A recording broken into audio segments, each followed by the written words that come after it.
Welcome to the Pokemon Reborn normal Monotype catch-em-all run. In this run, I'm going to be playing Pokemon Reborn entirely using normal types in battles, and I'm going to catch every Pokemon that you can get at this point in the game. This total number is 733, and it includes every single non-legendary Pokemon, as well as 4 legendaries, as we'll get into way later in the run. So, that's what we're doing. It'll be fun. Pokemon Reborn is one of my favorite fan games of all time, if you couldn't tell, so this is going to be a little bit of a tribute run to that game. So yeah, coming up on screen is the rules of the challenge. So the first rule of the challenge is, as I've said, I'm only going to be using normal types in battles. Second, I'm using set mode and no bag items in battle. This is kind of the way that I think Reborn ought to be played if you're looking for a challenge, so it's a good time. I'm also going to be catching everything before each badge, and I'm going to beat every story battle. As a note, I'm also going to be using a few mods in this run. Most of them just are cosmetic or they're minor change of life things, so look out for those, but they're not going to really affect the gameplay too much. First, I have to pick a starter. There aren't any normal type starters in this game, so I'm going to pick Totodile.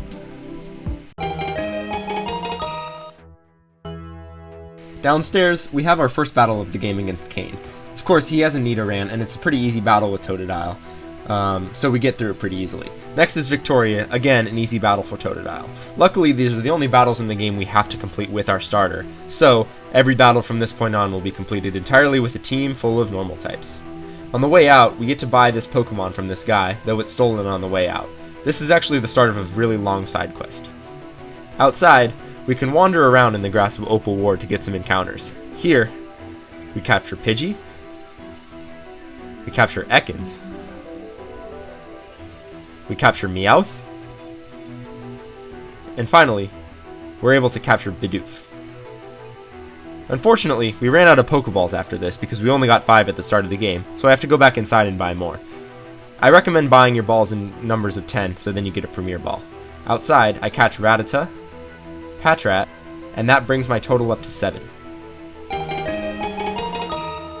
At night in Opal Ward, I'm able to capture Spinarak and Hoot Hoot.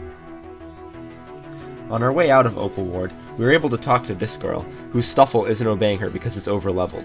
This is actually a major feature of Reborn. Pokemon stop obeying you at a certain level.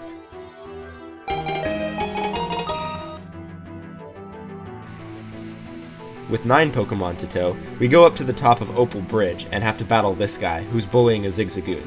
The first battle is pretty easy for Pidgey and Bidoof combined, and they're able to take out his Trubbish without too much trouble. Next, we have to fight a double battle against the 2 that are attacking the Zigzagoon. They have a Fomantis and a Mudbray.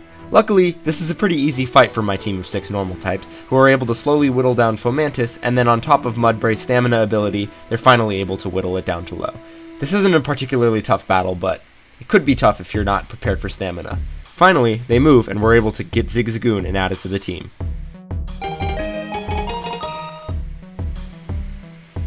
Next, we enter the Peridot Ward from the south, and we grab the Pokesnacks in the southwest house. Next, we go to the east side of town, and give this guy enough change that he'll move out of the way. Once we get him to move, we enter this house, and we're able to talk to Minccino. After we give Minccino some Pokesnacks that we have in our bag, he will join us.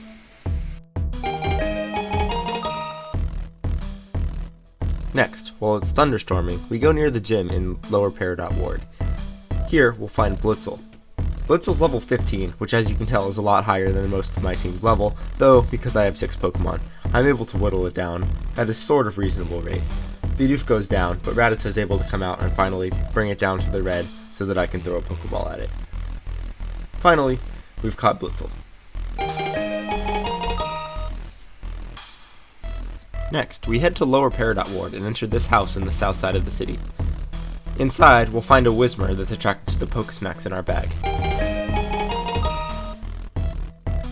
Next, I head into this house on the west side of Peridot Ward by the brown water. Inside, a man is leaving town and offers to give us his old rod. This allows us to do a little bit of fishing as soon as we get it. Outside his house, we're able to fish in the brown water with the old rod. Here, we're able to capture Grimer.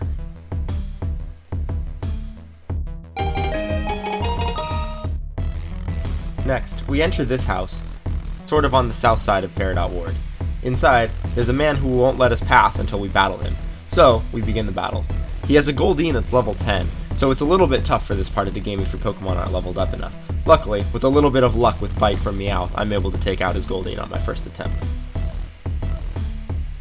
After he moves, we're able to enter this room in the back. Here, we find a sea incense, and we can go fishing.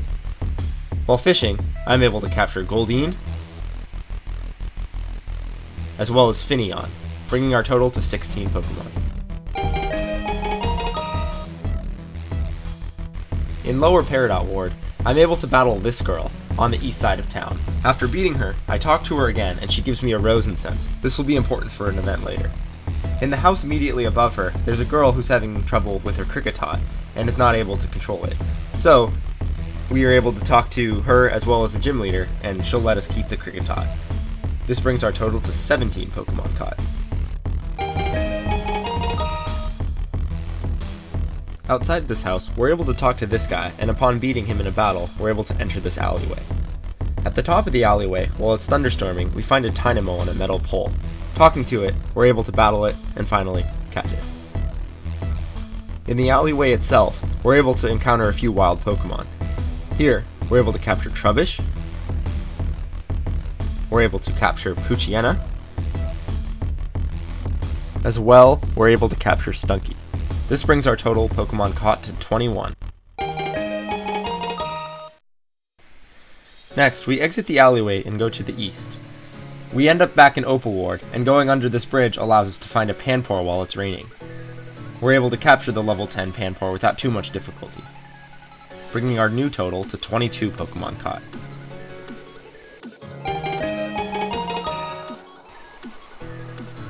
Next, we head even farther east into the underground rail net. Here, in the shadows, we're able to capture a Woobat. We're also able to run back and forth in this area to get some wild encounters. Here, we're able to capture Noibat, bringing our total up to 24 Pokemon caught. Next, we go to the west side of Peridot Ward. Here, we battle this guy, who won't let us into his garden unless we beat him. He has a Caterpie and Wurmple. Luckily, neither of these is a major threat, and Bidoof is able to take them out. We enter his garden then. Here, we're able to capture in the morning Wurmple, Ladybug,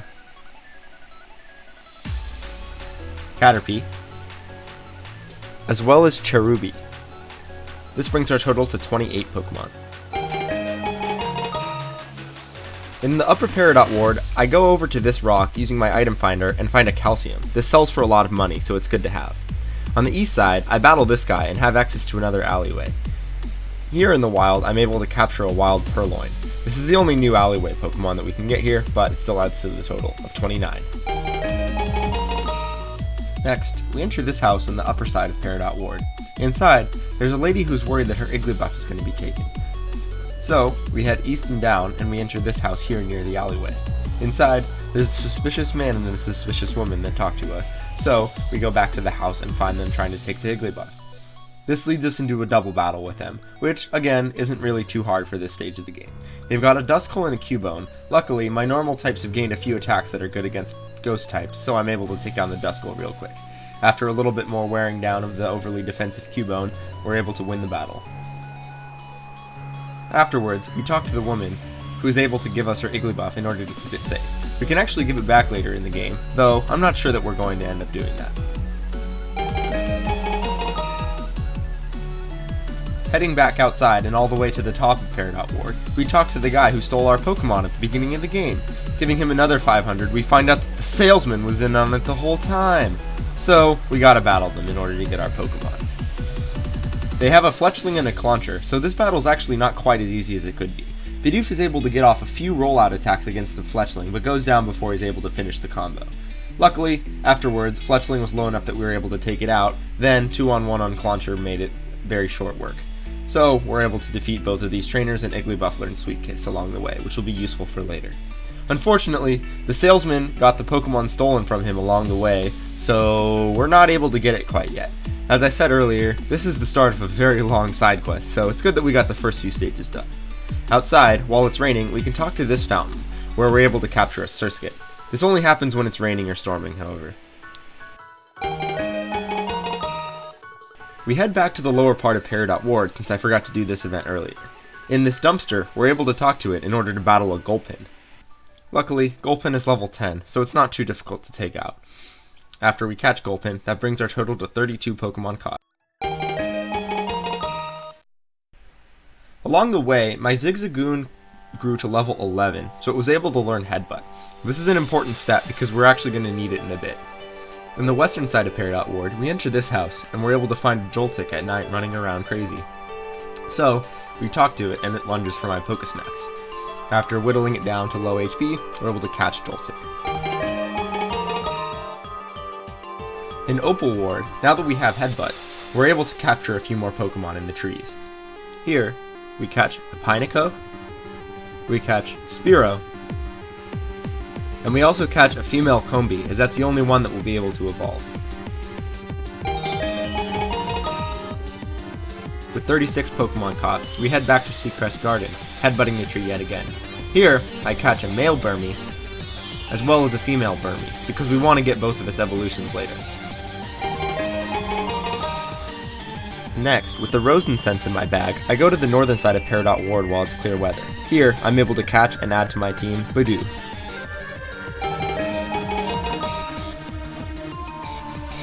Next is a pretty long-winded event that actually is bugged in a lot of cases. We talk to Teddiursa in the south side of Peridot Ward, then again on the southwest side. Here it goes to a few random locations, so first I find it behind the Pokemart, then I find it where I found the Calcium earlier, and finally, I find it over here by this dumpster and I'm able to battle it. There actually are a few cases of the game where you just can't finish the Teddiursa event based on pure luck, so I happen to get lucky here. Luckily, at 39 Pokemon, that's almost all of the first stage Pokemon we can get before the first bad, so luckily we're kinda done at that point. The game gives us a lot of options, as you can tell, so we're able to kind of make a collective team out of it that looks pretty good, especially for a normal type mono run here. So, most of the rest of this episode is battles, and as you'll see, this one is particularly ridiculous. After taking out his Badoo not too difficultly, I'm able to send out Igglybuff, who, long story short, thanks to its moveset, which includes an Egg move Wish, which we got through the event, kind of makes short work of his Sandile and Rowlet. Even as he tries to switch it out, all I have to do is use Charm and Wish to keep my HP high and keep their attack low, and it doesn't end up being too difficult. I also use Sweet Kiss to make sure that they stay confused and pound to slowly deal damage, and because he doesn't have any healing items, or at least chooses not to use them, I'm able to slowly whittle him down thanks to Igglybuff. This is probably the only time Igglybuff will shine super bright in this run, so it's good to see it. After taking on this battle, we actually complete an entire dungeon against some of the evil team grunts, but none of them are too difficult and there's no Pokemon you can get here, so I just skip to this end, where we have to fight Meteor Grunt's Aster and Eclipse, the boss of the area. Luckily, we're in a double battle thanks to the assistance of Fern, so it's not too difficult that we have to take down 2 rock types with our team of normal types, as you'll see. I use Baby Doll Eyes with Teddiursa on each one just to lower their attack just a little bit so that it's easier for my whole team in case they started sweeping or something crazy, and I'm able to use Lick and slowly whittle one of them down. Fern's Rowlet helps out a lot here because it's got the move Razor Leaf, which takes out each Rockruff to like almost completely out in one attack, so I'm able to take out one not too short after Fern's team is gone, and then the other one is able to take out Teddiursa. However, of course, that was my first out of 6 Pokemon, so all I have to do is send in Bidoof, and it's a quick use of the move rollout. After it misses once, so a second time, and I'm able to take him out. Shortly after, I had to grind Bidoof up another level because I needed it to get to 15 for a specific purpose. So, here, Bidoof evolves into Bibarel. I need to take this Bibarel into this house on the east side of Peridot Ward, because this is actually an in-game trade. By trading Bibarel to the guy, he will give me a mana, which I can then add to my total. While I was grinding further, my Igglybuff, thanks to friendship, evolved into Jigglypuff. While I was grinding further, Whismur evolved into Loudred, Zigzagoon evolved into Lanoon, Spearow evolved into Fearow, and Hoot Hoot evolved into Noctowl. This brings our total to 46.